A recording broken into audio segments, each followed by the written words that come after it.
for our week. Hump Day, and then we have This is Friday Baby Junior. Friday. No, Friday Junior. Friday Junior. Friday Junior. There we go. This is paper. Oh, that was loud in my ear. Okay, here we go. This is Paper Route. I'm actually Nicole Moss. This is Brandon Marshall. And Brandon, how was your night last night? What'd you do? As I lower this headpiece. My night was very smooth. My son's game was rescheduled for last night, so I got a call from my daughter at school, and she's like, Daddy, Z's game is tonight at 7. Make sure you're there. I'm like, okay, sweet. So he went. He dropped 10.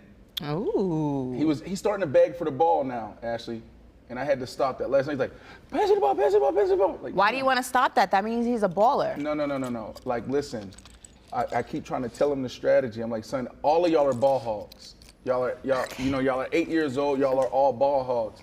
Here's the deal. It's all about strategy. Let them shoot. Because none of y'all can really shoot like that. I mean, they're going to miss the ball. They're going to miss it. And now you get the rebound because nobody's focused on rebounding. And then you go in the game with 30 points. I've been trying to teach him this for 4 weeks. He still hasn't listened to me. Well, I mean, should he be taking basketball advice from you? Yes. Did you know I averaged 28 points in high school? First off, it is believable. It's believable because you saw what I did in Baton Rouge. I saw with you Angel hit Reese. free throws, not points. Free throws. I saw you also. I also saw you get dunked on, Brandon. I did get dunked on. The world That was the first time I've ever got dunked on. How was your night? How was your night? Oh my gosh. First and foremost, I don't know if the everyone can hear us. They're telling us there's no audio. Are you guys hearing us okay? That's first and foremost. Let us know in the chat if you can hear us, because that's an important piece of the puzzle, is if y'all can hear us. So let us know. Can you hear us? Let me go ahead and write, can you hear us? They said they can hear us. They can hear us? Okay. Yeah. Here we go. We're good. We have some news to get into. We have a jam-packed show. We have a special guest joining us. Kareem Jackson will be joining us in a little bit. We have more basketball news, some very interesting football news that we're going to. Basketball news? Basketball doesn't start till April. What are you talking about? Why It doesn't start for you. It starts for real basketball fans. So that's that. Okay. But we're going to start with some news coming out of Denver, and that is the Broncos say goodbye to Randy Gregory. The Broncos are releasing or have released DE Randy Gregory, who they signed to a 5-year, $70 million contract last offseason. This is per Adam Schefter. He played just 10 games in Denver, or for Denver. Brandon, this was some news. I mean, he just got this massive contract, and now it's... Listen, Randy Gregory hasn't made any waves. He was with the Dallas Cowboys, right? Yes, at one point. Dallas Cowboys, and he had some great years, but then he struggled for a little bit, right? And then the Dallas Cowboys like, all right, go ahead. No disrespect to Randy Gregory, but everybody thought that his career was going to be totally different. So he hasn't been making any type of noise, any type of plays. And so when I see this is Coach Sean Payton trying to make a statement. That's the first thing I thought about. When you're a struggling team and you're in the first few weeks, a coach is going to do something to rock the boat to get everybody's attention. And I don't know what's going on there. I don't know if it's lack of effort. I don't know if it's missed assignments. But when you take a veteran guy, you just paid $70 million, you gave him a $70 million contract, you're trying to make a statement to everyone else. But you're not going to do that to a guy that is contributing at a high level for you. And it could be something too where maybe he's part of the problem. Maybe some of the dysfunction is because of the clashing or him not buying into the system. So who knows what's happening there, but it's showing more dysfunction in Denver. I mean, this is unfortunate. Again, $70 million in the NFL is different than $70 million in the NBA. $70 million in the NBA is fully guaranteed. We don't know how much of this is. It's not debatable. It's factual. We're not going down that path again. But this is going to be interesting where he lands. Right. Like you said, they gave him a 5-year, $70 million deal. You haven't seen a $7 million production value from him. He only played 10 games for Denver. Where do you see him ending up? It doesn't matter. It doesn't matter. Like, no disrespect, but we all go through it. Listen, they cut me a couple times at the end of my career. I was a guy that was untouchable the first couple of years. Well, not the first 10 years of my career. Then the Giants cut me. Seattle cut me. The Saints cut me. It's part of the game. Damn, it's been a long road. It's part of the game. Here you are. Well, listen, from one Bronco to another, the Buffalo Bills, or in this case, a former Bronco, the Buffalo Bills are about to get a lot bigger with Von Miller. You see what I did that? That was a bar. A lot bigger with Von Miller. Okay, that's cool. Whatever. Via Von Miller's The Voncast podcast, he told fans that, quote, he's 90% sure he'll be ready to play in London for the Bills' Week 5 matchup against the Jacksonville Jaguars. Ooh. Now, Miller has been on the PUP list, the PUP list, since the start of the 2023 season due to a torn ACL he sustained last season. Additionally, he has since returned to practice, but in a limited capacity. Now, Buffalo plays Jacksonville this Sunday, so that is only 2.5 days away. We don't know if Von Miller is currently in London with the Bills, but I mean... So they said he could potentially play this? Von Miller said he's 90% sure he'll be ready to play in London for the Bills' Week 5 matchup. That game is on Sunday. So then, what we talking? Then he's gonna play, right? If he says 90%. He has not been cleared by the team. The team has not said that he is off the list, or even if he is off the list. Remember, it's only 4 games. They have not said that they are clearing him to play for Week 5. He's making the assumption. You know what, Ashley? Who knows what's happening? Mm-hmm. But if I'm the Buffalo Bills, I don't rush it. I don't need you, Vaughn. I don't need you, Von Miller. Go sit down over there. Stay over there. Stay on the Voncast. You know why? Oh, my gosh. What year is this for Von Miller? Is this year 11, year 12? I think it's 12. Year 12. Mm-hmm. Von Miller is an absolute stud. Von Miller, if he played the whole year, he probably had 15 sacks. But you know what I want you to do, Vaughn? I want you to stay over there Vaughning on the Vodcast, and I don't want you until we need you, right? But right now we're rolling. Mm-hmm. Now I might have panicked a little bit after week 1, but we got back on track. Did. Yep, we got back on track. Josh Allen's playing phenomenal. Maybe the front runner to win MVP. Mm-hmm. Let's ride this wave a little bit longer. Take your time, because I don't need the wear and tear. Even if you're really ready. Man, you know how fresh your body is going into the playoffs if you have only played 8 games instead of 12 or 13. So it's year 13 for him. It's year 13, baby. Stay right there. I wonder if, like, I hear that, but I also wonder about the rust aspect. Like, if you come back too late into the season, remember, it takes your body, as you know, and as we've seen, a couple of games to kind of get into the swing of things, especially when you are coming off of an injury and you haven't been able to go full throttle. Yep. So it takes you a couple of games to get acclimated to the flow of the game, to actual game contact. So you don't want him to come back too close to the playoffs, because that rust will then be, you want him to come, I would say, like, end of October would be a sweet spot. Listen, who knows, right? You are right. It definitely takes a couple of games for you to get all your feet underneath you, get into that mid-season form. A guy like Von Miller is just like, look, see ball, go get ball. You know, he's different. He's special because he has so many different moves in his bag. So he needs to feel that. But you can get that in practice, right? Like I'm having him out there in practice, still in a limited capacity. And you know, if I'm the coach, I play it week to week. I'm like, bro, like. Because think about it. When you go out there the very first game, he might deal with something with his pec. Could be something with his knee. He could get hit. It could be his ankle. Still being able to play, but he's not going to be 100%. So, like, for me, I'd rather take less risk with Von Miller if the team is rolling, because, you know, I said that I don't need you right now, but I do need you later. Oh, well, of course. It's Von Miller. I mean, let's call that what it is. Well, we shall see. Like I said, the Buffalo Bills will take on the Jacksonville Jaguars on Sunday in London town. The Jaguars have been there already for about a week and a half. They played a game last week, week 4, in London. So they've had like a nice little across the pond vacation. Can you do a British accent?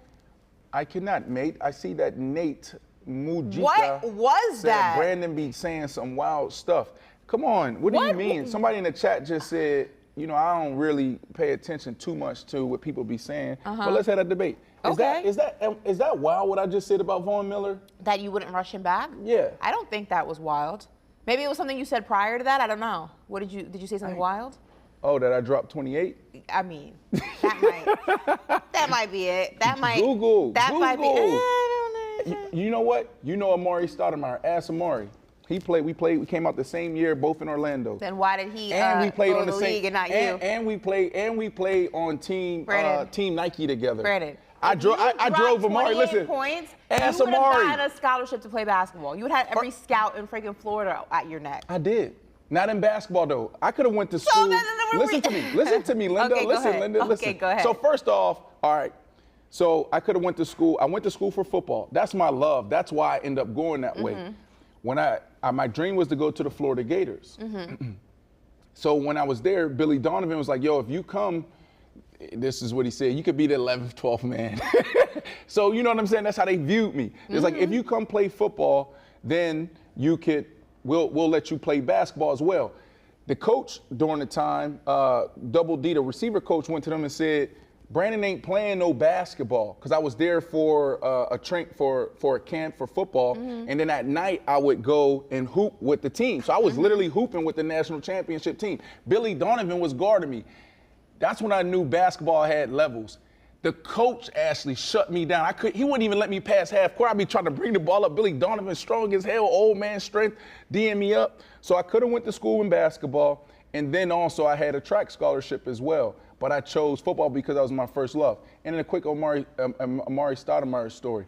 I had a little small Kia Sophia. I had it was me driving. I had 3, 6, 8 dudes. We driving from game to game. Ask Amari. Amari will tell you, don't contest too. Amari, hey, put this Gatorade bottle on the back of the rim. And then I'm going to throw the oop. I catch the oop. Amari he was so tall, he had to put it up there. He got the stories. He'll tell you. Chat's not buying what you selling, Brandon. The chat is not buying what you are selling. Do I come off as a dude that be lying? I be embellishing things sometimes. Really? Dang, that's crazy. You're like Salt Bae. You be a little extra flavor on the thing. But I do think that you had some experience with basketball. Thank you. You do have, I say this all the time, if you want someone at the line, clutch, it's Brandon Marshall. Because he can hit his free throws for sure. Listen, Travis Kelce is over the Taylor Swift obsession too. So we are not alone when we say that we have Travis Kelce and Taylor Swift overdrive, exhaustion, whatever else you want to go ahead and use to describe it. He was on his podcast, New Heights podcast, with his brother, Jason Kelce. And he said, quote, I think it brings a little bit more to the atmosphere, brings a little bit more to what you're watching. But at the same time, they're definitely overdoing it a bit for sure, especially my situation. Listen to this. Is the NFL overdoing it? What is your honest opinion? I think everybody's just overwhelmed your feelings for Taylor. What is your honest opinion on how the NFL is treating celebrities at games? I think it's fun when they show who all is at the game. I think it brings a little bit more to the atmosphere, brings a little bit more to what you're watching.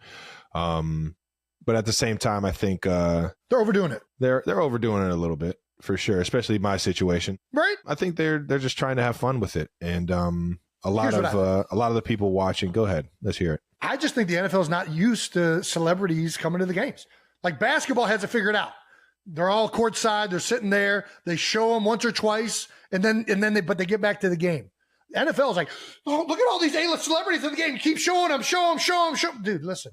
You show them once, let them know they're there. Maybe after a touchdown, you get a little clip, but you can't be overboard with it. Yeah. People are there to watch the game, right? Yeah, they're not there to get thrown on TV. This is true. I mean, if you wanted to play a drinking game every time they showed Taylor Swift during the Chiefs-Jets game, you might have been in the hospital for alcohol poisoning. It was a lot. It was pre-game, it was post-game, right. It was during the game. After the game. Well, that's post-game, but I'm talking about 2 days after the game. The Jets posted something yesterday. It was insanity, and I get it. You don't see somebody of Taylor Swift's caliber coming to, regular season games. Usually you see them at the Super Bowl. They do the celebrity cam at the Super Bowl and you see all the celebs there. Her being in Kansas City for a regular Week 4 game, adds a little bit of extra oh my God, she's here. You know what I mean? But in a very weird move, the NFL actually responded to Travis Kelce's statement or comment in his podcast with a statement to People magazine. Yes, you heard that correctly. Love the it. celebrity magazine, People magazine. They said, quote, "The Taylor Swift and Travis Kelce news has been a pop cultural moment we've leaned into in real time, as it's an intersection of sport and entertainment. And we've seen an incredible amount of positivity around the sport. The vast majority of our content has remained focused on the game, our players, and a variety of other initiatives." They also added that they frequently change their bios and profile imagery based on what's happening in and around our games, as well as culturally. I have never, in 30 years of being a football fan, have seen them put out a statement This is big. basically defending their right to profit off of Travis Kelce's relationship with Taylor Swift. I mean, that's the whole game, isn't it? They didn't even do That's- this for Jessica Simpson and Tony Romo, and that was a big deal. I know, but no, Jessica Simpson wasn't. Jessica Simpson was huge at the time. She was huge, but remember, yesterday you went through the Well, numbers. she wasn't Taylor Swift Taylor huge. Swift is going to eventually this year surpass Beyonce as the all-time she grossing, wasn't right? Taylor Swift huge, but They definitely leaned into. they did. It was the Jessica Simpson curse. Remember, she had the pink Facts. Tony Romo jersey on? They leaned into Kim Kardashian and everything. But listen, here's the thing, Yeah, though. Kim Kardashian wasn't big when she was dating Reggie Right. Bush. Listen, here's the thing. There's a couple things here. First off, it's all about the bottom line. It's all about money. Why wouldn't they continue to lean into this when you're having all-time high from a ratings perspective? Was that Monday Night Football? They said that was one of the Sunday Night Football was 24 or 27 million average views Right. since the Super Bowl 57. Business is booming for everybody. Business is booming, continues to boom for Travis Kelce. Business continues to boom for Taylor Swift and also the NFL. I think the NFL is starting to understand, how important culture is, pop culture is, because the NBA do have it right. Like, you go to the Garden, right? They have a whole suite for you. They take care of you. They put VIP list, how you come in, all of that stuff. And then when you sit down, they might show one or two highlights of you. No, it's celebrity. They do Celebrity Row. It's amazing. Mm-hmm. There are celebrities at NFL games. They're not just coming to the playoff games or the big games or just Super Bowl. They are coming there, but we don't know how to funnel them in. We don't know how to onboard them into a game. And so I think they're learning in real time. It's a beautiful thing, but I can absolutely see how Travis Kelce feels, because it's like every single day you're talking about, my girl or whatever the situation is. So I definitely see that. Also, though, by doing this, though, I think you're also alienating and not offending, because that's a little bit dramatic. You're annoying your actual loyal fan base. Really? Let's be honest. Like, actual football fans, we're not talking about Taylor Swift fans who are watching the game because they just want to look at Taylor Swift, get a Right. glimpse of her. We're talking about actual football fans who are tuned in to Sunday Night Football like they have been for their entire lives. Every single time something happens, it's Taylor Swift. You pan to Taylor Swift. You pan to Travis Kelce looking into the stands. You pan to. It's like, dude, I want to watch the game. Like, I watch football to watch football. If I wanted to watch Taylor Swift, I would go to a Taylor Swift concert. I get it. A couple of pans here or there, especially the first game. It was new. It was exciting. It's like, are we going to do this every single game she goes to? So let me ask y'all this question: Would we rather see Troy and Buck and who does Sunday Night Football?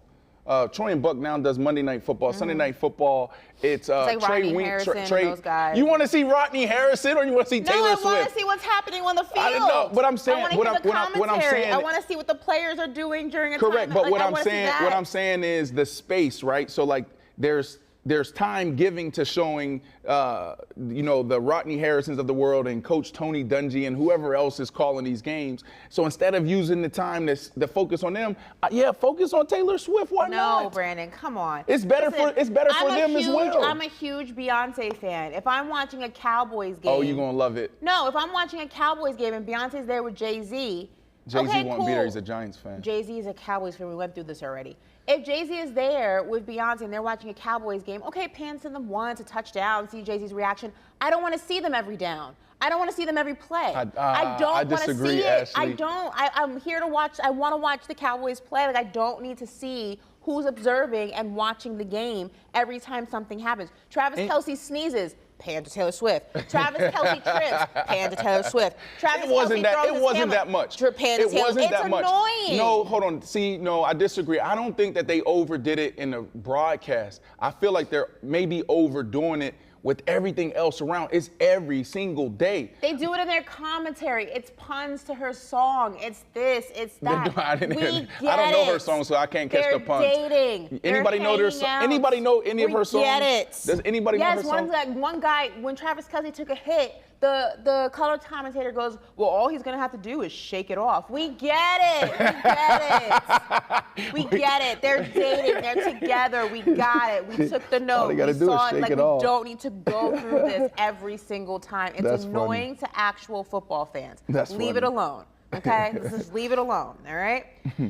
Well, speaking on football, we're going to wrap up news of the day with a Thursday night football preview because the Chicago Bears are taking on the Washington Commanders at FedEx Field tonight. Now, Chicago is 0-4 this season, including being 0-2 on the road. Washington is 500 this season, but currently on a 2-game losing streak after the overtime loss against Philadelphia. Now, the Commanders-Bears spread, right now the Commanders are the favorites at -6. The over-under is 44.5 points. The money line, Commanders -265 and the Bears +215. Now, some additional information for you. The Bears are 0-3-1 against the spread this season, while the Commanders are 500 against the spread this season. Brandon, how you feeling? Wow, they're saying they're giving 6? Listen, The Commanders are on -6.5 favorite going into this game. right, so yeah, man. I think the Bears cover, but the Commanders win. I'm telling you, like, I've been in these situations before where there's a lot of dysfunction internally and players calling out coaches, coaches calling out players. It's really toxic. It's an uncomfortable place to be in. 90% of these teams, they fold. 90% of these teams, they don't make the right decision. I think the Bears may have listened because I'm looking at this, the box score, and you got to look at how Justin Fields played. It wasn't a perfect game, but he had probably his best game. We're talking about 350-something yards passing, 135 quarter QBR rating, 4 touchdowns, 1 interception. So I feel like they listened. They played well. They blew up. What was their lead? They were up 27-point lead. 27-point lead against the Denver Broncos, and that's not saying too much right now because we don't even know, is the Denver Broncos, what's going on with them? But that's a big deal in the National Football League. So I think that the Commanders win, the Bears cover for sure. And then, Ashley, I don't know if you saw this, but there's talk that if the Bears don't get it done tonight, that they may fire their head coach. I saw that. You see that? I did see that. This is a big game. A lot of implications There's a here. lot of things on the. How do you see this playing out? I had the Commanders winning it. I think that as much as it pains me to say this, the Commanders are scrappy. They play a rough game. They play an aggressive game. They may not be the most talented, like offensively. They don't have all the big names, the bright names, the shining stars. But they play an aggressive, just rugged, tough version of football that almost breaks down their opponent, which is why I feel like they've been in so many close games. I mean, that game against Philadelphia went into overtime. Yes, right. I mean, that's impressive. That's against a really good team. That's a really great football team, undefeated right now. To be able to even bring that game into overtime just shows like they have a very no-quit mentality. Yeah. And I've always, out of all the teams in the NFC East, truthfully, the Commanders are one of those teams that when you see them on your schedule and you're coming up, well, they're obviously always on our schedule. When you see them coming up, you're like, damn, this is going to be a bloodbath. This is going to be hard. Those hits are going to hit a little bit harder. Yeah. It's going to be, there's a chance a guy's going to get hurt. You don't know what you're going to get. Yeah, they play a very aggressive type of football. So I'm leaning towards them just from a defensive standpoint. Yeah, this is going to be, is Taylor Swift going to be there? They're going to need some ratings. For real. Like, the Commanders and the Chicago Bears. Thursday night football. Shit. I don't know why the league continues to hold on to Thursday night football. It does not work. And I know people are going to try to say, I've seen some people on Twitter say, Amazon ruined it. No, the Amazon production of Thursday night football is phenomenal. Like, the production value is incredible from a production standpoint. Right. Like, it looks good. It's clean. It's freaking $25K, in terms of brightness and clarity. Like the production is fantastic. The games are just bad. They've always been bad, even before Amazon got their hands on it. So you're going back 10 years. I don't remember ever watching a good Thursday night football game except for Thanksgiving. Why is that though? And maybe like the first Thursday night football game of the season sometimes was good, and then Thanksgiving. I don't ever remember a regular season Thursday night football game that was actually enjoyable. You know when they're going to stop Thursday night football? Is when the networks stop paying. It's business. Well, the network doesn't have it now. Amazon has it. That's my point, right? Yeah. Like the NFL, like we got to understand, and which I know you do, just talking universally, we got to understand how powerful and sophisticated the NFL is. Their business model and strategy is beautiful. Sunday, you know how much money Sunday night football or Sunday brings in? Then Monday, they're literally piecing off every day of the week and selling it, packaging and selling it. They also do the whole off season. Let's find a way to sell the combine and then integrated marketing in that. And then they're looking at the draft. They're looking at training camp, not just training camp, even OTAs. It's unbelievable how the NFL finds ways to monetize their brand and their entire platform. It's phenomenal. Yeah, the games just are not good. I know. They're not good from a multitude of standpoints, but like I think the biggest one is just it throws the routine of the week for these athletes and these teams into just a frenzy that you don't really get the best product. Yeah, it's all like you know how a Thursday night game just throws your whole week out of whack. Yeah, I used to love them though. Really? Let me tell you why I used to love them. I mean, even when I got older, you know, your body, when you're older, it takes about 3.5 days for you to fully recover. So Monday is tough. Like you're getting out of bed and like you can barely walk. Like you get up, you're like, oh shit. Those first steps to the bathroom are brutal. And then you start warming up the body a little bit. Tuesday's a little, you can move, but you're stiff. Wednesday, you can bounce around a little bit. Thursday, you're ready to take off. So for me, I understood that process, but I loved it because I can get back to the next thing. Whether we were losing, now I can get back to it. Let's shake this off. Let's try to get back on track. You didn't hate the short week, though? Even if we're, I love playing. No, I didn't, because that was my mindset. How do we get back on track, or how do we keep this momentum? And then also the best part about Thursday night football for a player, it's literally like a short bye week for you. So sometimes if you were with the right coach after Thursday night football, he might say, I'll see you Tuesday. Shit, I might be in Houston. I might be in Dallas. What if you get blown out? So I might be in Atlanta at Strokers. when the younger be, y'all know about Strokers. Strokers? You never heard of Strokers on the east side of town. Strokers. Everybody talk about Magic City. I was on the east side of town at Strokers like this. Strokers or Stroke Her? Strokers. Strokers. Yes, DeKalb County, east side of town. On the west side of town, you got Magic City, you had Platinum 21, you got Onyx. That is a wild name for. I mean, it's appropriate. Strokers. I heard you the first time. I used to go in there when I was a young kid. I used to go in there when I was a young kid. You see them BMF boys over there. You see Big Meech and them over there. Like, yo, you know what I'm saying? Throw you a couple $100, whatever. That was the young B, Ashley. Strokers, wow. Strokers. Okay. There's some crazy names out there. I've never. Tootsies. Tootsies doesn't have like the same entendre as like Strokers. Why isn't Strokers resonating with you? It is. It's resonating. Oh, you're thinking like that, Strokers. It's resonating. Listen. Moving on. We have our special guest in the building. Kareem Jackson is in the house joining Paper Route on this Thursday edition. Kareem, what's good? Denver Bronco. What up? What's going on? How you guys doing? We're doing well. Brandon was informing me of his former days. I was just sitting here saying, B got me reminiscing, man. Got me reminiscing. You know, I'm from Georgia. You know about Strokers too? Hold on, listen to my dog talk, dog. I'm from Macon, so You got me reminiscing, man. I spent a lot of time in Atlanta as a young boy. So, Where was your spot? Where was your spot? Let's jump right into it. We're going to get right to the real talk right now. Forget football. Man, Blue Flame, man, Platinum, all those spots, man. There is no way you was in Platinum. That was the hood, boy. There was no way. That's where I used to go in pajamas. Man, all them same spots, strokers, all that, man.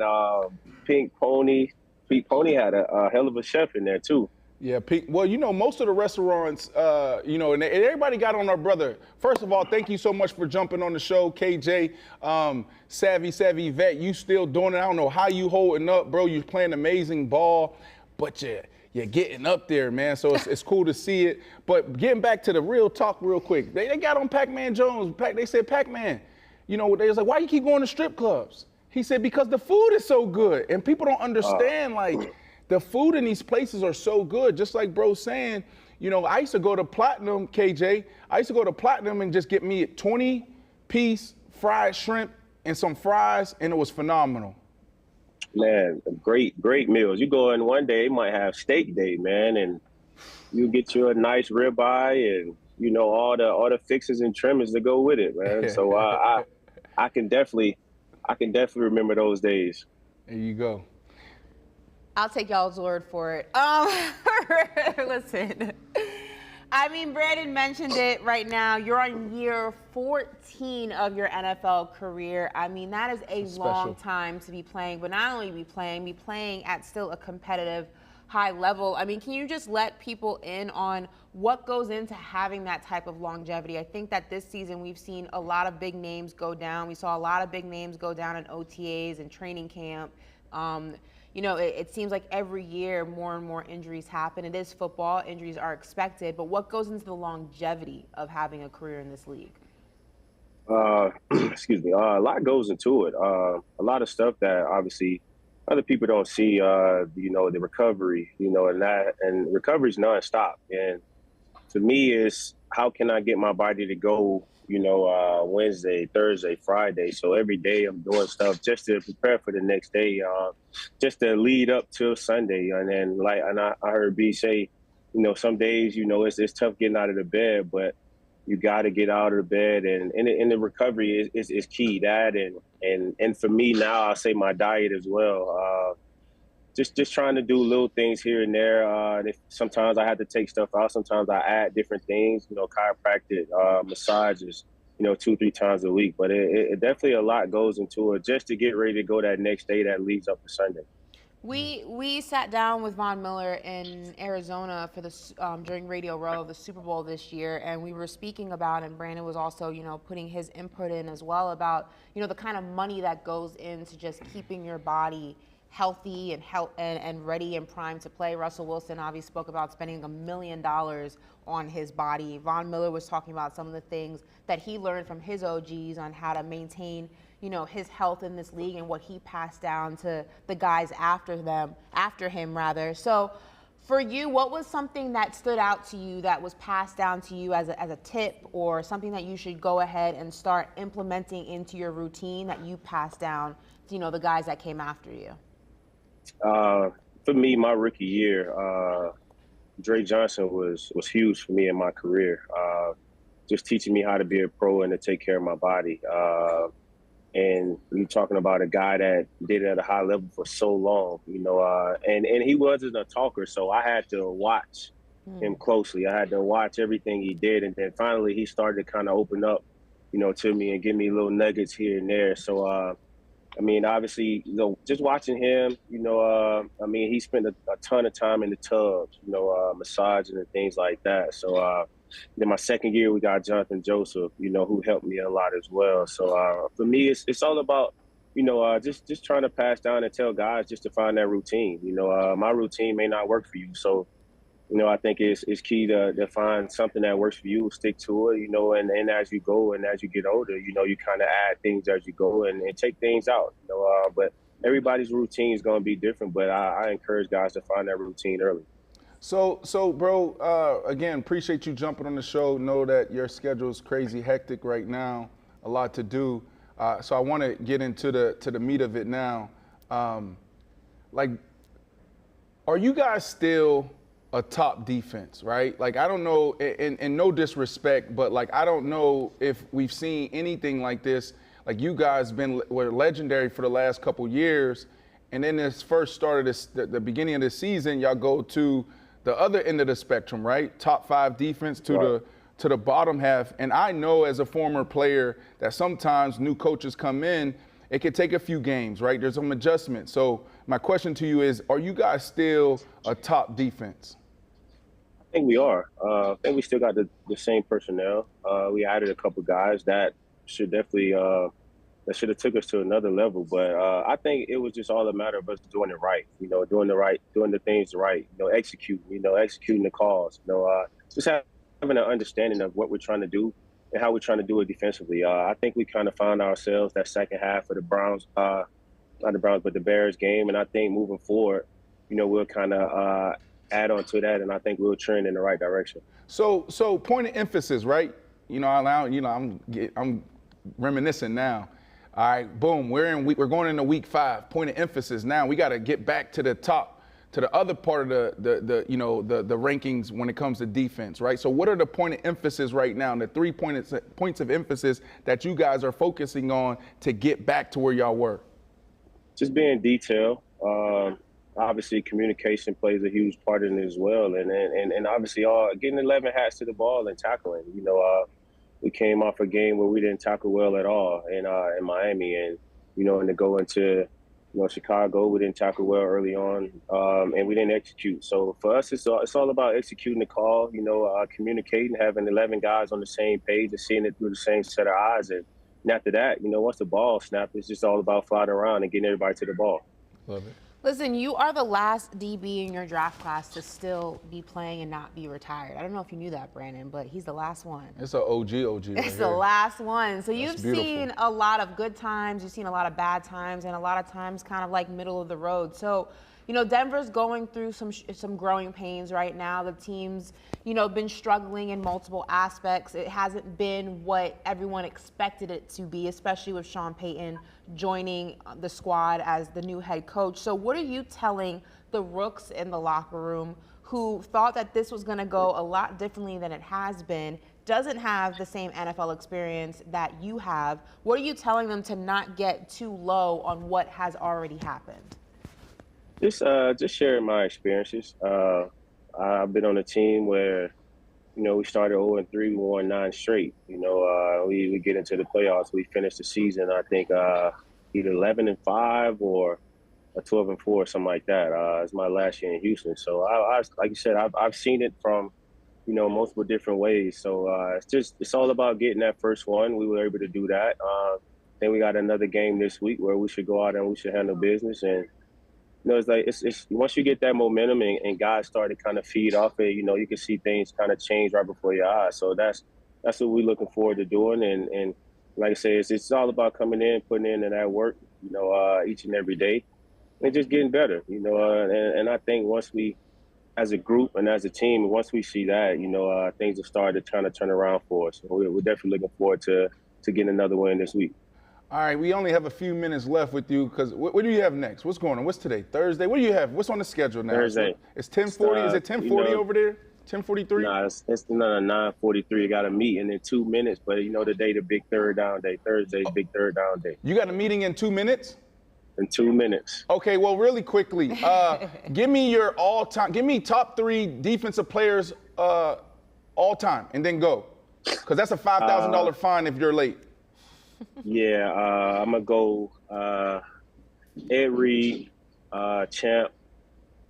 I'm going to go Hurry any up before you position? get fined. Any position? Any position. You got 30 seconds for that $5,000 fine hit. I'm gonna put JJ on there. You got to. I knew you was going to do that.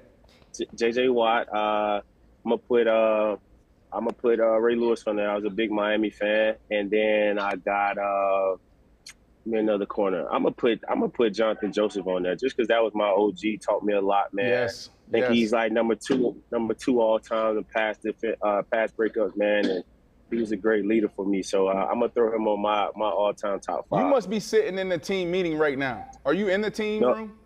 No. I'm about to take off. And Okay, go. Go, Right now, I'm in the cafeteria. Real quick. Give Russell Wilson a kiss for me, and then hug Sean Payton. Tell them both I love them. Bye. Oh my gosh. Bye, all right, Kareem. bro. Thank you so much. Have a great day. Oh my god. Yeah, that boy got 2 minutes. He better hurry up. Listen, Linda. That's a $5,000 fine. Well, it's so crazy to me. Like, I always panic. I will always be in the team meeting room like 3 to 5 minutes before. It blew my mind. All the way till I retired, there's some guys that got it down to a T. We would have 1 minute to go, 1 minute left before the team meeting starts. And you'll walk in the damn locker room and you'll have a dude just in his locker with his phone, feet kicked up. I'm like, bro, like, how you gonna make it? They had a time, like, oh, it's gonna take me 30 seconds to walk down the hall to get here, get in my seat, and I'm good. So, like, for him, you see how calm and poised he was? He's been there before.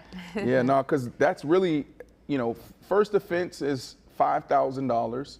The second, I think they can get up to like 10 to 15,000. A minute late, Ashley, you're late, okay? Mm-hmm. Third offense, conduct detrimental to the team, that can be a $70,000 fine. Here's the thing, if you're just 3 minutes late, that's a miss.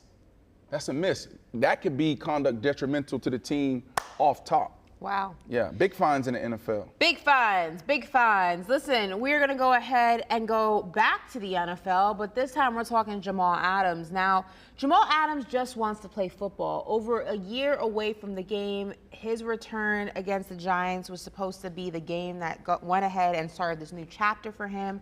But as we know, he was ruled out of Monday night's game after taking a hit to the head. Now, Adams was seen visibly upset after the decision was made by the neurotrauma consultant on hand and was seen yelling at the doctor several times. Now, it is important to note that the doctor at hand is an independent concussion doctor appointed by the NFL and the NFLPA. So they both agreed on this doctor or one of these many doctors to go ahead and be at these games, to go ahead and make these decisions in protection of the player. Now, Jamal Adams released a statement apologizing to the doctor and saying, first and foremost, I want to apologize to the OG. You did everything right when you realized I was concussed.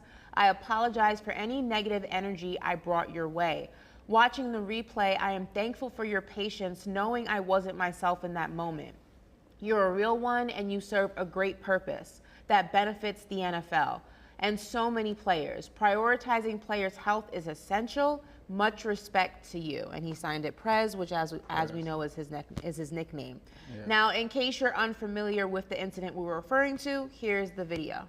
Meanwhile, Jamal Adams, who we saw take a knee to the head, has been on the sideline trying to work his way back into this game, and he has since left and gone to the locker room. Well, now we do know, from science and the study of concussions that there are multiple signs to being concussed and what's the word I'm looking for? Results of being concussed, and a few of those are aggression, irritability, just things that Jamal Adams obviously showcased after taking a hit on the head. Now, that wasn't that.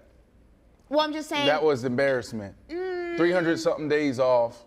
He knows. He said to himself, though, that watching it, he wasn't himself. Of course he wasn't himself, and I'm so happy that he handled it the way he did, and that obviously was exactly from him when he says OG and then he signs it Prez, because a lot of times our athletes, they have PR people to push things out for them. So I shout out to him for handling it this way. But the reality is like when you get dinged like that, you do come to and you know what's going on. And yes, Ashley, you are right. There are different symptoms that can play its part, but in that is embarrassment. That is, holy shit. I just got back from missing 360-something days, and now it's this big moment, Monday Night Football, and on the first drive I get hurt. Because look at this, watch this. I'm telling you, because you know what's on the line. Your pride, your career, your reputation, your legacy, your position. Your position. When Jamal Adams went down and they get a shot of him being carried off, his eyes was barely open. He's getting carried off damn near, right? Pete Carroll didn't even look at him. Pete Carroll put his headphone down like this and start going for the other play. He didn't even come check on him.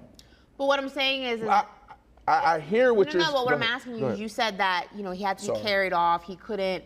You saw him laying on the ground for a period of time. When he got up, you speak about his eyes, him needing help to the sideline. That's right. He couldn't.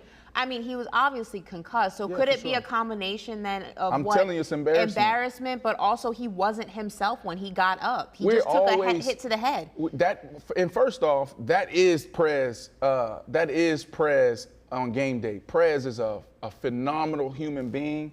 Over the last 360-something days, I've checked on him once every 2 months or whatever. He's a phenomenal human being. But the reality is, when you step inside that white line, you got to morph into somebody else. You take on another ego or alter ego. And for him, he plays with that aggression. He plays with that anger. There's a lot of players that tap into that, right? We seen Geno Smith angry and being held back from a defender on the other side of the ball. So that's what it is. So I don't look at this as abnormal behavior. We see this all the time. Anytime a player wants to go in the game, sometimes they're yelling at their head coach. Sometimes they're yelling at their players. This happens all the time.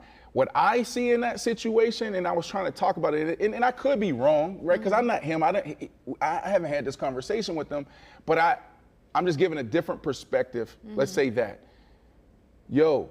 The pressure on him in that moment, right? Just so I went into OBJ too, like OBJ crying in his first game, and then 2 games later, non-contact injury, and seeing him trying to fight it off, because why? In that moment as a player, you're thinking about, damn, I know there's 4 or 5 cameras on me. I know I'm the talk of the broadcast probably. They got the shot of me coming in. I know the coaches is going to be looking at me like, how is he going to play? Is he going to be himself? I'm wondering those same things. And on the first drive, you get concussed. So, different perspective. Not saying that I'm right. Hopefully he's back sooner rather than later, because he is a phenomenal competitor and a phenomenal human being. Well, listen, per Adam Schefter, the NFL is considering discipline against Adams for his actions towards the doctor. Even after it was, I think the apology came after this report. I would have to look at the timestamp, so I don't know 100% off the top of my head. But if I have to remember, I think that the news of the NFL considering discipline came before Jamal Adams' apology. But I mean, really? Discipline for yelling at a doctor after you're clearly concussed seems a little bit extreme. Correct. And listen, just because of what you said, there's so many different symptoms. That would be pathetic for the NFL to do that. And if you do that, then you gotta fine everybody for their sideline behavior, right? Now, I think what they're trying to do is send a statement out to the entire league. When you are talking about league officials, referees, there's certain things that are offline, or off limits there. I don't think that they'll fine him. I think they're sending a statement. And if they do fine him, it'll be something really minimum. Well, I mean, hopefully they don't fine him at all. I feel like, it's not like he was yelling about a play. He was yelling, it's not like he was just randomly yelling about not getting a flag or whatever. I mean, he took a hit to the head. That's right. And he was being pulled out of a game that he thought that he was 100% able to continue playing. I don't know if you can go ahead and, punish somebody for something that may or may not been in their control. Yeah. Well, that's why I'm not, this is water under the bridge. They'll get through this, and the statement's been made, and hopefully other guys, will watch this and not do the same thing. Okay, well, we are going to go ahead and dive into some more football, but I think that we need a little bit more time to go ahead and set up our next video. So in the interim, I'm going to go ahead and scour social media and see what is trending in the world of sports. Brandon, did you know that they are expanding the WNBA today? I had no clue that they were doing that. They are announcing the new city that will go ahead and be the new home of a new WNBA team. So is it going to be one? What do you think? It's just one. What city do you think is going to get it? Miami. You think it's going to... Miami is a good... Who do you think? I would probably have to say, it's a good question, actually. Miami? I don't think it's going to be Miami. I think it's going to be something like smaller than Miami. Maybe Really? like, yeah. Dallas has a team. Dallas has What one. about Houston? I don't know if you need one in Houston. But Houston's popping. I'm thinking about What those. about like the Bay? They have one in LA. Have one in LA. What about like the Bay Area though? I don't know. Why not Miami though? Miami feels right. Miami does feel right. I just don't know if it's going to be Miami. They are making the announcement today at 1 p.m. Okay. So the WNBA put out a cool video saying it's official. We're expanding. Tune in at 1 p.m. on the X and WNBA app to watch where we will end up next. Why only one though? Actually, wait. I lie. I think I had the right answer. Oh, it came out? It came It's the out Bay. 2 minutes ago. It's the Yay Area. The Bay Area will go ahead and have the WNBA's expansion team. As soon as 2025, games will be played at the Chase Center, home of the Golden State Warriors. That was all scripted. The NFL scripted. Ashley just scripted that. I didn't script it. How we go there and then all of a sudden you have the right answer. Because They literally I refreshed Twitter and 2 minutes ago they made the announcement. Scripted? You script that? No, I didn't script it. You 2 script minutes it? ago She's it like, came up. I don't know. It was just a Bay Area. And it's like, I think I was right. Oh my goodness. I said it before the 2 minutes, Okay. whatever. But yeah, how do you feel about that? Yay Area basketball. Well, it says, you like it? It says, look, well, I don't know, but the Golden State Warriors have been one of the most successful NBA franchises over the past decade. They want to do the same in the WNBA, which announced Thursday morning, 2 minutes ago, from Ashley Nicole Moss, that it had approved the organization as an expansion franchise starting in 2025. The number one thing, nothing there. The Warriors ranked first and Forbes' most recent. Yeah, I mean, I guess it's good because I was thinking about that as well when you asked about, when you said, the Bay Area. The first thing I thought about it's not the Bay Area. It's Yay Area. Oh, Yay Area. There we go. When you said that, the first thing I thought about was what type of engagement, how is the fandom around the Warriors in basketball, period. And if it's up there, then it could work. And I also said the Bay Area too because like LA they have one, but they don't have another one in the state of California. And California tends to have multiple teams. Right. I just felt like that made the most sense. And listen, we also have breaking news. We are ready to dive back into football real quick, but before we do that, Joel Embiid. Is it real breaking news? Joel Embiid has officially committed, making him the first official commitment to play for Team USA in the Paris 2024 Olympics. So he is our first 100% commitment to play for Team USA. News? It is news. But listen, not breaking news. It is a big deal. He's the first player to commit to playing for Team USA. Great job. Now we're going to go over there next year and still get swept. Like, what?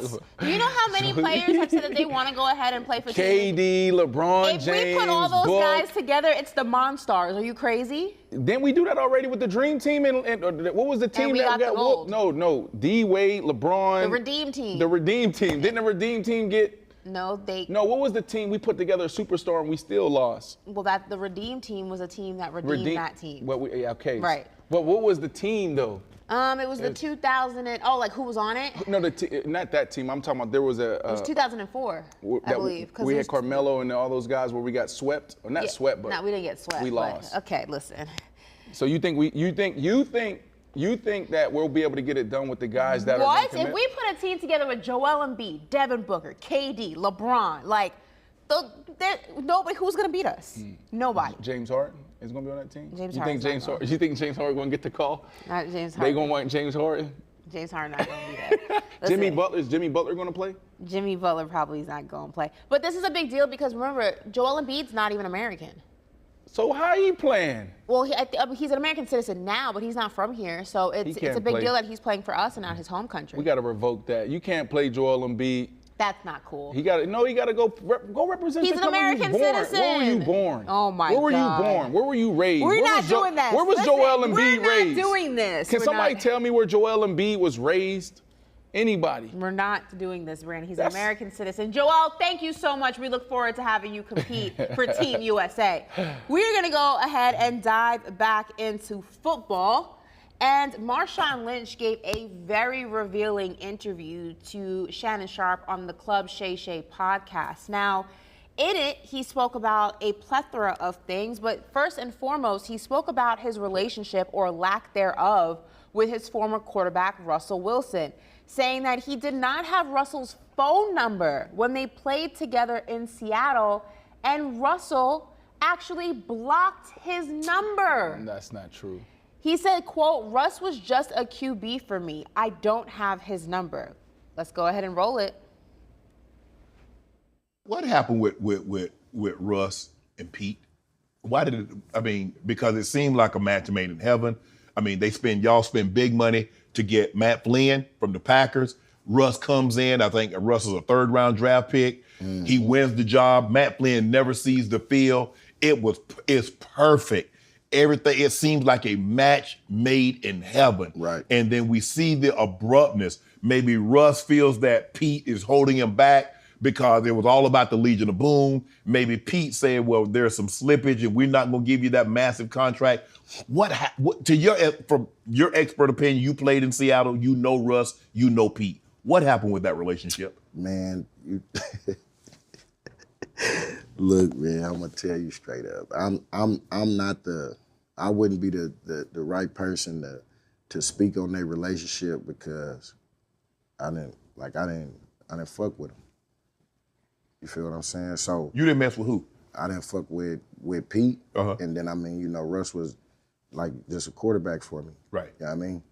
So it wasn't as you didn't have no relationship. You didn't have no kind of a relationship. Y'all didn't like go to a party. Y'all didn't get together. Y'all didn't do it. Y'all didn't kick it like that. I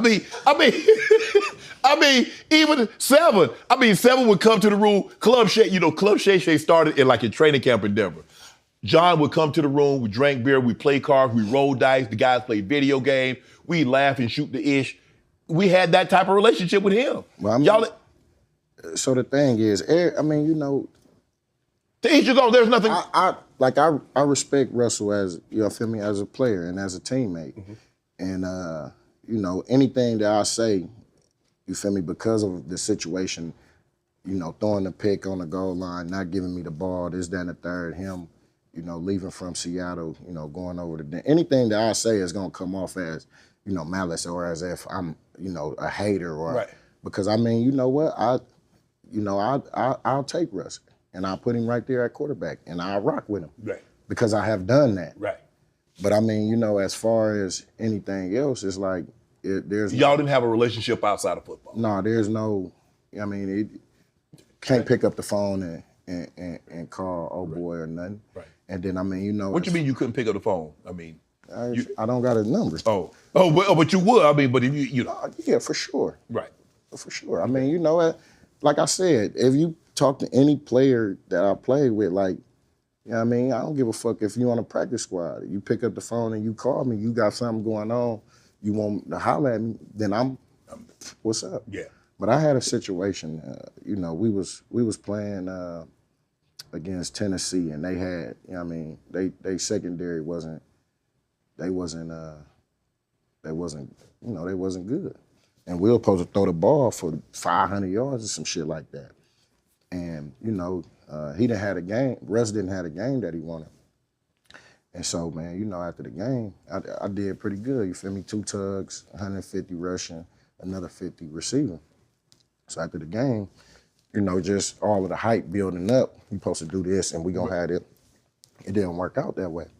So, man, I reached out to our player personnel dude and I hey, man, let me get Russ' number. Call him, holler at him. I'll call you back. So then, he called me back hey, did you get a call? I'm like, no. He's like, no, Russ just said he called you. I'm like, no, I got a call from a blocked number. He's like, oh, that's him. I'm like, he blocked his number? I don't know if he blocked it or if, I don't know how it went. I just know it got a call from a blocked number. So when I called back and I'm just like, hey, bro, I ain't calling you as no, no media shit. No fan, no stalker, bro. This me. I'm a teammate. Shit. Like, I'm calling you. I'm telling you straight up, like, I'm calling you on some real nigga shit. Like, I mean, I think this is the first time that I actually, like, tried to have a conversation with Blood. So I'm like, yeah, you feel me? I know you didn't have the game that you wanted to have. I'm like, but look, check it out, nigga. That's what I'm here for. And you know what I mean? And if, the shoe on the other foot, I expect, for it to be the same way. Right. Like, nigga, we gotta, you know what I mean? I'm here for you, you here for me. You feel me? You let me know, and we go like, and his response to me kind of like was like, the fuck? What you? So I told him again, like, nah, bro, like, I'm letting you know, like, nigga, I'm here for you, like, nigga, we gonna rock. You know what I mean? And his response was the same, so I kind of. So what exactly was his response? What did he say? We ain't gonna get into all that, man. You feel me? It was bad, huh? I mean, yeah, considering, that you reached out. That we on the same team going for the same goal, and, this was how you chose to respond to me. It was more so like,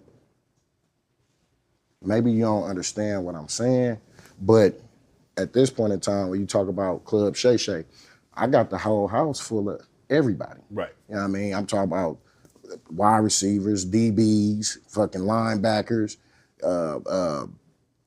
kickers, like, the squad in here. We mobbing. Yeah. So bro, you know what? Hey, man, I'm gonna holler at you a little later, man. I think the patrinacy calling me right quick, man. I'm gonna get with. And then I'm like, damn. So I thought I was tripping. So Josh quarterback. Yeah. You feel me? I called Josh like, hey, cuz, like, man, I try to holler at bro. You feel me? And he kind of played me like this, like, motherfucker just be different. I'm like, I get everybody different. I'm like, but I wasn't reaching out to be on no sucker shit. I was reaching out to let him know that I got his back. And then if I'm not having the game that, I was expected to have, I expect him to have my back type shit. Mm-hmm. And he just, man, quarterbacks be, a little different. I'm like, nigga, you a quarterback. That's why I called you. Right. You feel what I'm saying? Like, all right, he tried to get me to explain it understand it from a different situation, but it did. Well, was the relationship always, it seemed like the Legion of Boom had some sort of a contentious relationship with Russ because they say Pete treated Russ different than he treated everybody else. And then that's what I tell people all the time. I say, if the coach treats a player differently and the players see it, they will grow to resent said player. I say, I'm not telling you what somebody told me, I'm telling you what I know. That's a fact. But that kicked off was it always like that? Or how did it get to that? We had a situation in practice, and being accountable was something big for us. Yes. That was probably the number one thing. That's the rock. That's the ethos. That's the foundation of which it's built.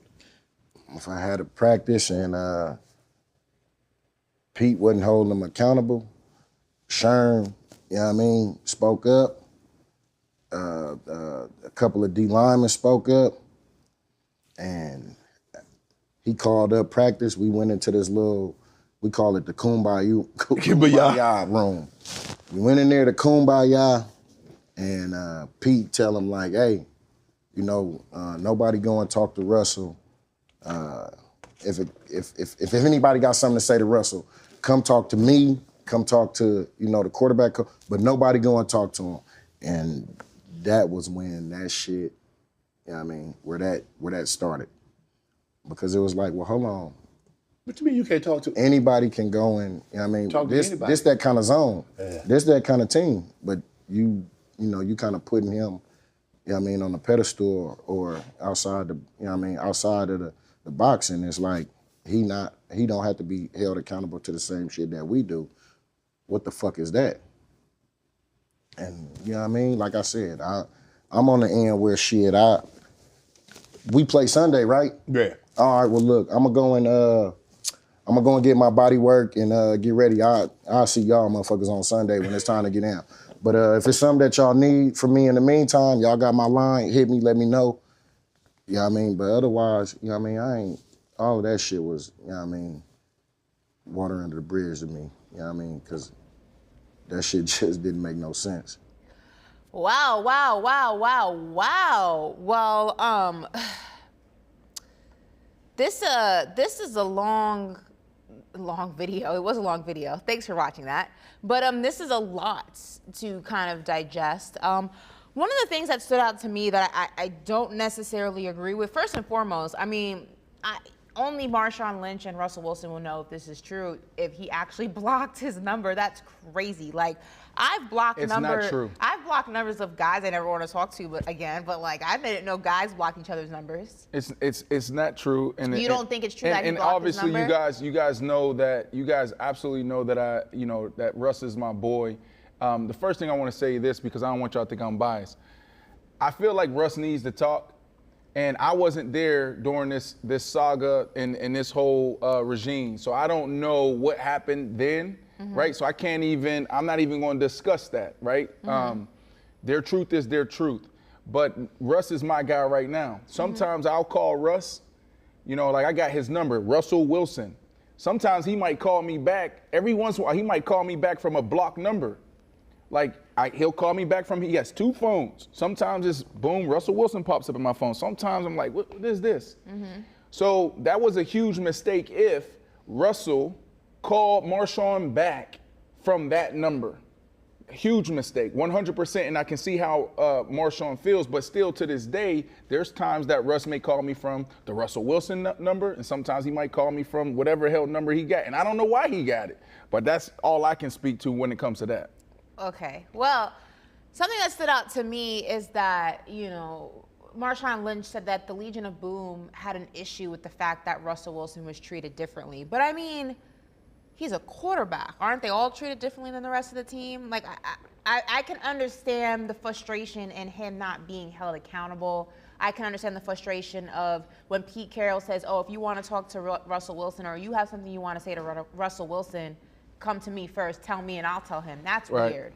But in terms of him being treated differently, the quarterback usually always is. He's held to a different standard than the rest of the team. He's given different privileges than the rest of the team. He's not held to the same fire that the rest of the team is. That's just, I feel like, always been the dynamic of the quarterback. The quarterback is the golden child on almost every football team, especially if you are the franchise quarterback. If you are the guy that they've invested X amount of money in for X amount of years, because they predict that every single team that comes through that organization within a certain amount of years, you are going to be the leader of it. You're held to a different standard. There is nothing you can do wrong. So while I understand the frustration that may be in terms of in trying to bond with your quarterback when he seems so far unattainable, when he seems so untouchable, when you can't have conversations with him like you do the other guys in the locker room, I get that. And I understand in that regard, Marshawn Lynch is completely right.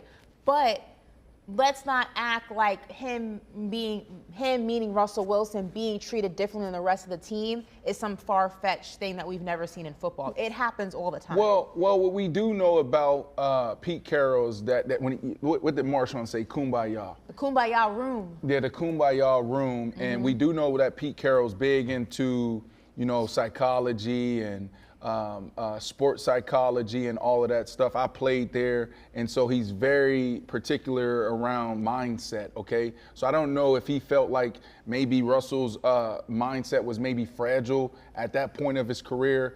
We do know that, there was a huge battle between Russell and the Legion of Boom, and Marshawn Lynch talked about that again.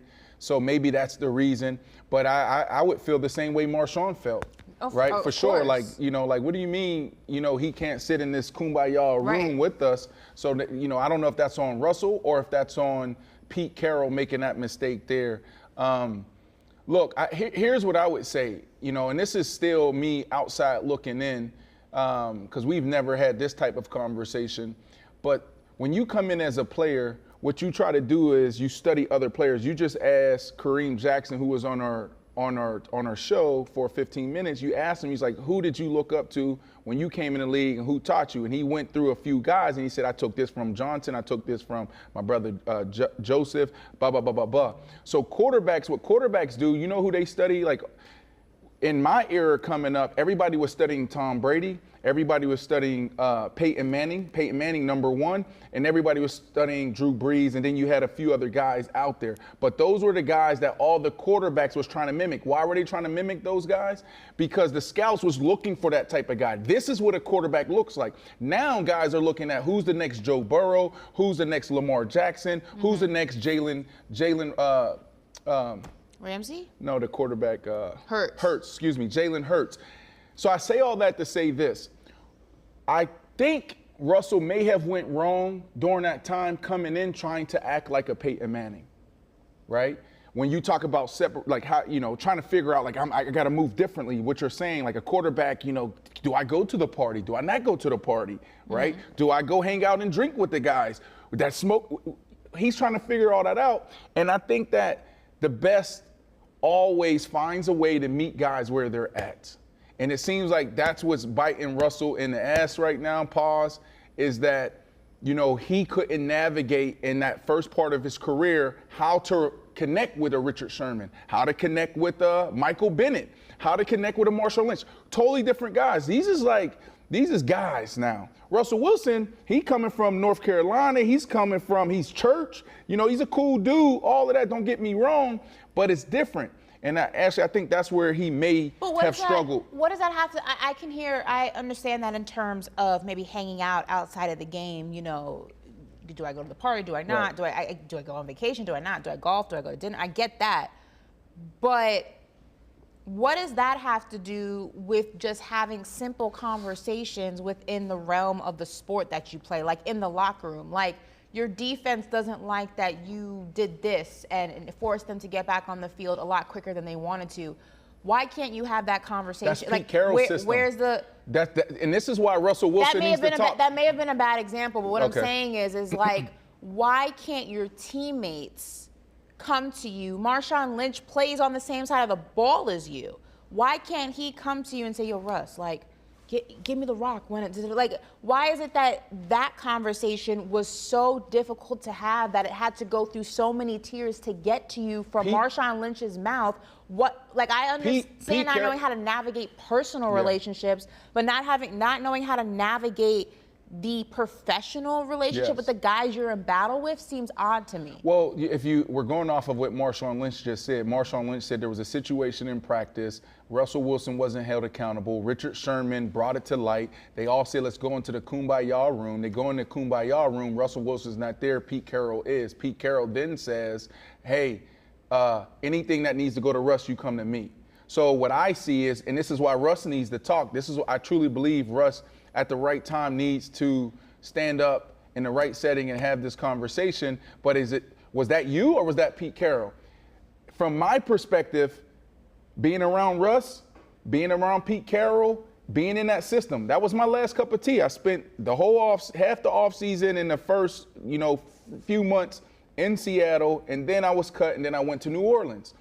And Pete Carroll has 5 or 6 sports psychologists, mindset guys on his staff walking around every single day, all day. So was he brainwashed? Is that what you're saying? I'm not saying that he's brainwashed, but Ashley, what I'm saying to you is what makes Pete Carroll special is that Pete Carroll, yes, he is. He does. We had this conversation in our interview with Marshawn Lynch and also Lindell, and they say he is a master manipulator. That's what Lindell White said that had him, for 4 years. So what I'm saying to you is Pete Carroll walks around every single day trying to figure out what do I need to do to get the best out of each and every one of my players. So he's looking at the individual and not just the whole pie. So I don't know why. I don't know why he did that. Russell Wilson was manipulated by Pete Carroll? No, what I'm saying is Pete Carroll might have thought that Russell Wilson may have been too fragile at that part of his career to come into that room, bunch of wolves. When you're talking about Marshawn Lynch, we're not sending him in there by himself. What was going to happen? They were going to jump him? Well, I guess I get what you're saying. I hear what you're saying. This is not high school. Like, they weren't going to jump the man. They were going to have a conversation with him. And even if that is the case, and Pete Carroll thought Russell Wilson was too mentally fragile, emotionally fragile to be in any type of conflict, verbal conflict or disagreement with his locker room, and he was protecting Russell Wilson from the big bad wolves of Marshawn Lynch and Richard Sherman, which is odd. They're all grown men, but I digress. You see what that's... No, hold on. No, I know. And we've seen, hold on one second. We've seen so many athletes, the Ben Simmons of the world, et cetera, that are fragile. And so you like Pete Carroll's next level with this stuff when it comes to how do I get everything out of everyone.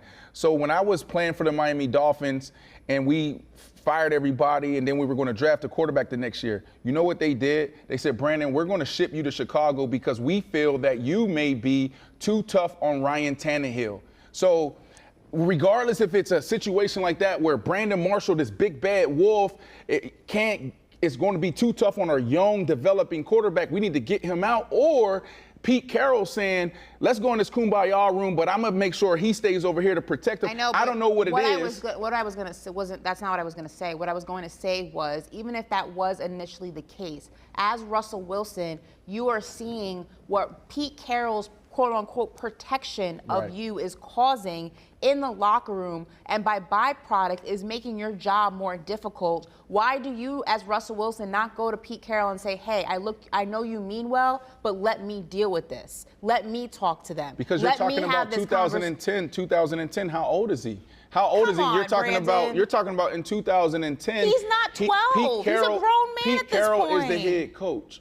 Pete Carroll, what I'm saying is Pete Carroll's the head coach. Russell Wilson, he wasn't the leader of that team. Who was the leader of that team was Marshawn Lynch, Richard Sherman, and Earl Thomas, all those guys. But he's the one being treated like the leader. He's the one being protected. He's the one who has Pete Carroll's ear. He's the one who Pete Carroll is protecting. If Russell Wilson himself, maybe not even after the first year that he was there, let's go ahead and fast forward to the second year, and Russell Wilson now has an entire season under his belt with the Seattle Seahawks team, and he is seeing what Pete Carroll's protection of him is doing to the locker room and doing to his relationship with these guys. At that point, but I need to deal with this. Let me talk to these guys. You don't do that. You allow him to continue to shelter you from the rest of your team. By byproduct, you're also a catalyst for the reason they don't like you. Or you listen to your head coach. Oh, come on, Brandon. He's not 14 years old. This is not high school football. You a grown man. You're paying taxes. At this point, I'm saying to you, you were married. You were married. You were divorced. Like, come on, you're an adult. I'm giving you my perspective in the locker room as a player, being on 6 different teams and being in multiple situations, seeing it with the Chicago Bears. Coach Trestman comes in. You know what Coach Trestman's first thing he said in front of the entire team? He said, my number one job. He said this out loud. My number one job is to protect the quarterback first. That means, and he had a whole presentation. Protection. The first thing I'm investing in is making sure my quarterback's not getting hit. You know what else I'm going to protect my quarterback from? Any public criticism. It's always going to be on me. That was his first statement. We just said that the quarterback position is a different position, and it is fragile, right? A quarterback, if you have a franchise quarterback and then you go draft a quarterback or bring somebody and compete, what do these quarterbacks do? Ryan Tannehill, he freaked out when they drafted the Malik kid. That's what quarterbacks are. So what I'm saying to you is I don't disagree with you, but they approach the quarterback position totally different, and it's case by case, team by team. And Pete Carroll does things in Pete Carroll's way. And I can see a Russell Wilson saying, you know what, I'm going to follow you on this, coach, or I'm going to follow your way. His entire tenure with the Seahawks? No, so what happened? No, I wouldn't say that because what we do know, none of his former teammates speak highly of him. That's not true. There's a few. Ooh. There's a few. But what I see is this. You got a young Russell Wilson drafted in the 4th or 5th round, whatever it was. He comes in and he shows out, and then they give him the ball right before the start of the year. So Russell Wilson is now just this guy that he's not even a star. He's not the man. He's not the franchise. The stars are on the defensive side, Legion of Boom, and then you have Marshawn Lynch on the offensive side, and you have some playmakers, Doug Ball and a few other guys, whatever, but the stars are on the defensive side. So there was this huge conflict, whatever reason, whatever Russ was doing, whatever they was doing, there's talks about people sleeping with each other's ladies, et cetera, et cetera. So there's a huge conflict within this organization. The Legion of Boom starts being dismantled. Now Russell Wilson is now the face of the franchise. You're the guy. We're paying you. Now we're betting on you. Russell Wilson is trying to find himself as a leader. Russell Wilson is trying to figure out now how to be who you're saying he should have been in the first couple of years. Excuse me. Well, listen, Marshawn Lynch in the same conversation would go on to tell Shannon Sharpe that Aaron Rodgers is the, quote, best quarterback he ever played with, not Russell Wilson. Listen to this. Aaron Rodgers was his teammate. Mm-hmm. What was? Did you think? I mean, I think he's a top 5 quarterback all time. When you're playing with him in college, did you think he was going to turn into what he became? Yeah. The only difference is I would have thought he would have had more Super Bowls by now. Realistically, Aaron Rodgers is the reason why I got my opportunity at Cal. As a freshman, it's hard to play. Yeah. And there was a running back on our team who rushed for, I think, 1,500 the year before and had 2,000 my freshman year. Wow. So the chances of me getting the opportunity to play was slim. Right. I remember we was in, spring, we had our spring game. Mm-hmm. And, the ones going against the ones. And, Teffer called like, hey, put 2-4 in there. And I'm like, what? Everybody looking around like, what? Like, you finna get this freshman an opportunity? Because we had some older guys that still ain't even, got a carry. Like, yeah, man, put 2-4 in there. Let me see what he do. They come in there, they call 24 power. I'm like, I get a power? Like, ooh. Oh, that's out the rip. Man, what? Oh, down, pull around. Oh, that thing about to open up nice. What you got for? And I get back there, I'm looking across that defense, and I'm like, oh, shit. Them grown-ups. Them grown-ups. Like, them. Fuck it. And get in there, call the play, set in, go. I done went the wrong way. Ah, man, damn, Beast. Damn. I done went the wrong damn way. But this how I knew A-Rod was special. As A-Rod turning around and he looking for me, he see I'm on the other side. A-Rod pull the smoothest move I ever seen, man. That boy turned around and hand the ball off to me backwards. He was facing the other way, hand the ball off to me backwards. I come around and get back into the play, man. Yard. My running back coach come up, what the I don't curse, but what the hell was you doing? I'm like, what you mean? I just scored. You went the wrong way. I say, man, I'm like, but I scored. That ain't what we talking about. We talking about being accountable. Like, yeah, you scored, but you got to do shit right around here. That's how you separate yourself. What you did, that's not going to work. Aaron Rodgers, now the head coach coming over there. Before he could even get over there to open his mouth, I just hear A-Rod telling him, like, no, that was me. I'm like, what the fuck? Wow. Running back coach like, no, he ran the wrong way. I know he did, because he wasn't talking that before you came over here. And A-Rod like, no, I you know what? I did the wrong thing. I did. Wow. Teffer like, oh, and you gonna take up for him? Like, look, I'm telling you, I did the wrong thing. Give me the next play so we can run it. And I'm sitting there, because I ain't never seen no quarterback, Vouch for he vouching. Like, he vouching for you. The truth. So and you solid like that. First of all, you done got me out of jam because you done hand the ball off to me, on some backdoor shit like, hey, take this little nigga and get out. You know, Magic Johnson hand off you the ball. You feel what I'm saying? And then the rest was history after that. Now, me and A-Rod done build a level of trust. A-Rod will do shit like, you feel me? Hey, go out there to line up out, wide out. If you get a safety or a linebacker on you, I don't care what the play was, run or go. Man, A-Rod throwing me fades and some more shit. So he had that, you feel me though? We built that trust with each other. So A-Rod really put me in the mix. Right. You know what I'm talking about? And like I said, I would have thought he would have had Super Bowls, but he probably was one of the best quarterbacks. Well, the best quarterback I ever, played with. Well, listen, the former Seahawk running back also didn't hold any punches when it came to his former head coach, Pete Carroll, saying, quote, "I didn't blank with Pete. I didn't F with Pete."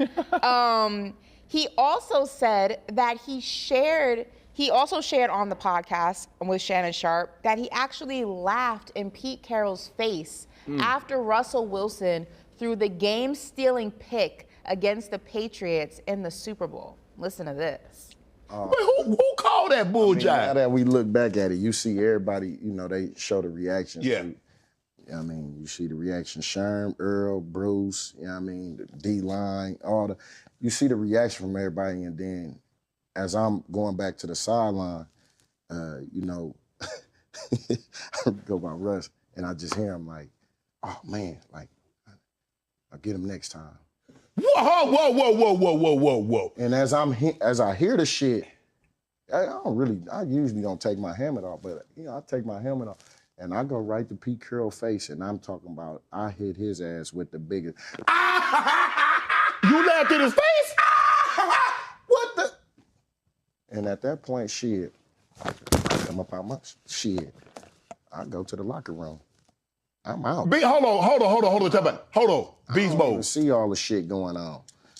I don't see none of the shit. I don't see the last few plays. Where they getting the scuffling and they pushing and shoving. You was already gone? I'm in the motherfucking You in the locker room. I'm in the locker room.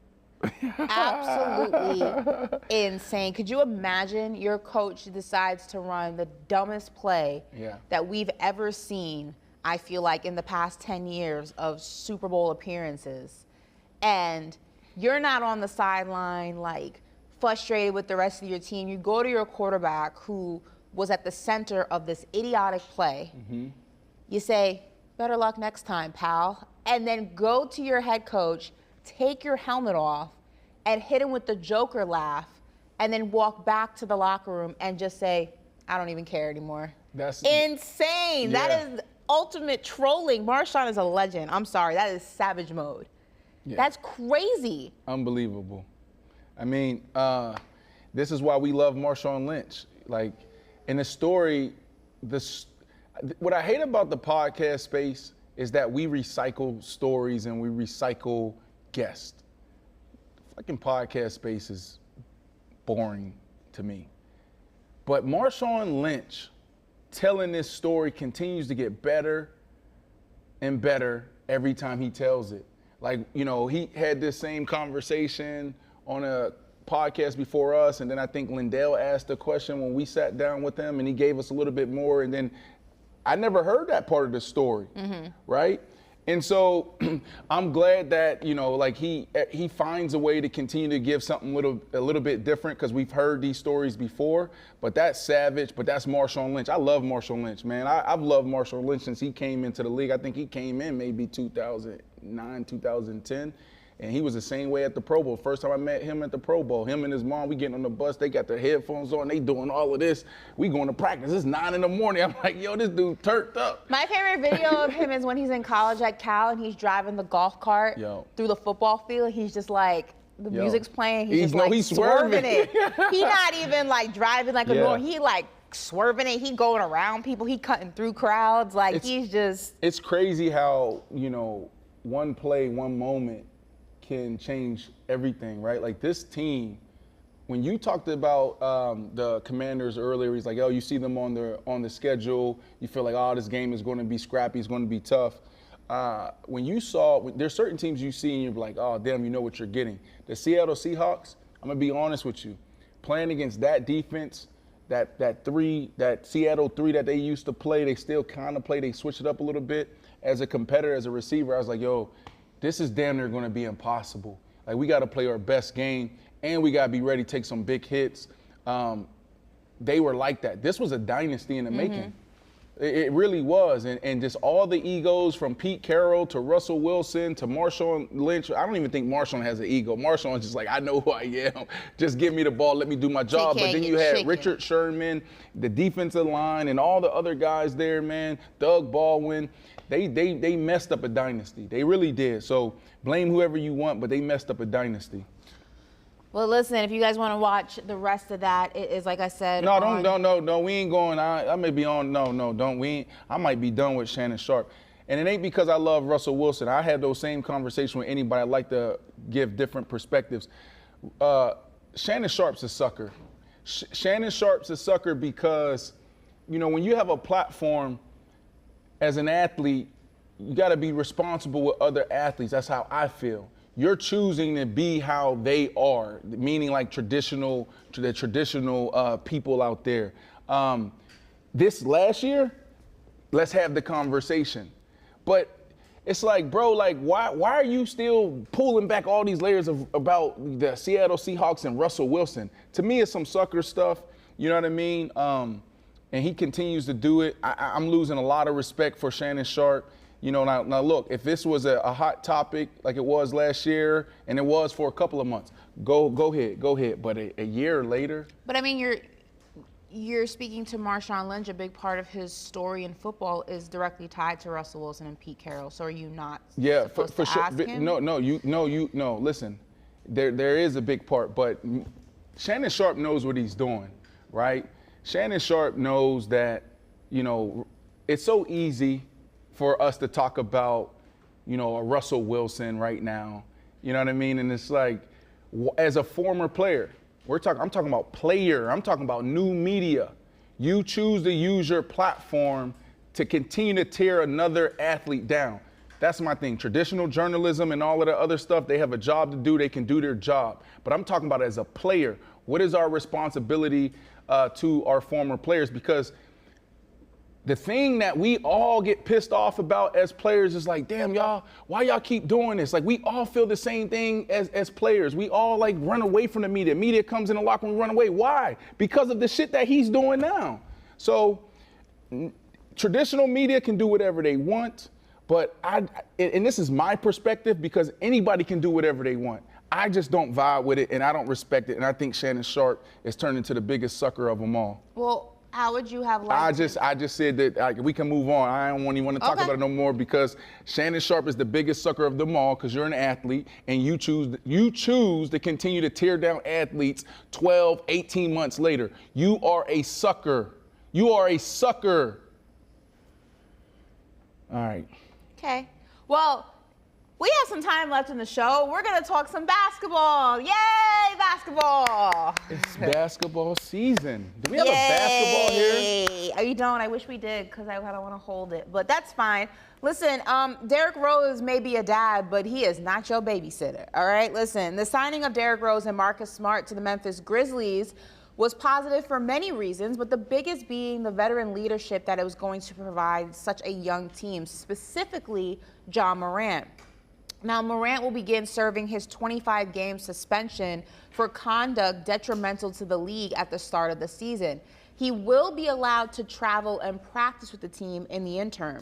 Now, during the team's media day, Rose shared what he told Morant after signing with the Grizzlies, saying, quote, "I'm not here to babysit you. I'm not here to follow you around. I'm not here to cheerlead. I'm here to push you." Listen to this.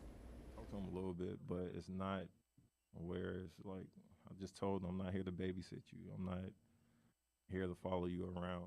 I'm not here to cheerlead or yeah, I can't say that word, but yeah, I'm not here to I'm here to push you. In the league, it's very few players, or it's very few opportunities where players get a chance to play with somebody that has a similar style of play. And I'm very fortunate to be in a situation where a lot of people look at his game and they kind of compare our games together, but he's on a whole nother level. So with me saying that, it's my job to push him and let him know when in times like whenever he's being reckless to calm down. Right here, Derrick. Obviously, you talked about some of the mentoring aspects. When we saying reckless, I'm talking about on the court, guys. I'm talking about on the court. I miss D Rose in a Knicks jersey. Oh my God. Listen, I will say this. There are a few vets that I say, like, everybody, they should be cloned so that they're in every single NBA locker room. And Derrick Rose is one of them. He was a vet, obviously, for the New York Knicks in that locker room with those young guys. Every single player on that team spoke so highly of him. Even the guys who are considered vets with him, he just has a leadership and energy about him that's so infectious, and he's so real. He's so down to earth. He doesn't bullshit. It's just very much the type of leader that you want. D Rose is just like, he is going to be, I feel like, so instrumental in John Morant's career. They also have a very similar game. D Rose was so explosive, and because he played with such a tenacity, it resulted in injuries that ultimately changed the course of his career. And I think John Morant can learn a lot from D Rose, because who John Morant is very similar to who Derrick Rose was at that age. And I feel like there's no better person to be a mentor to him than this guy right here. I 100% agree with you with that, but I don't, well, like I said, 100%.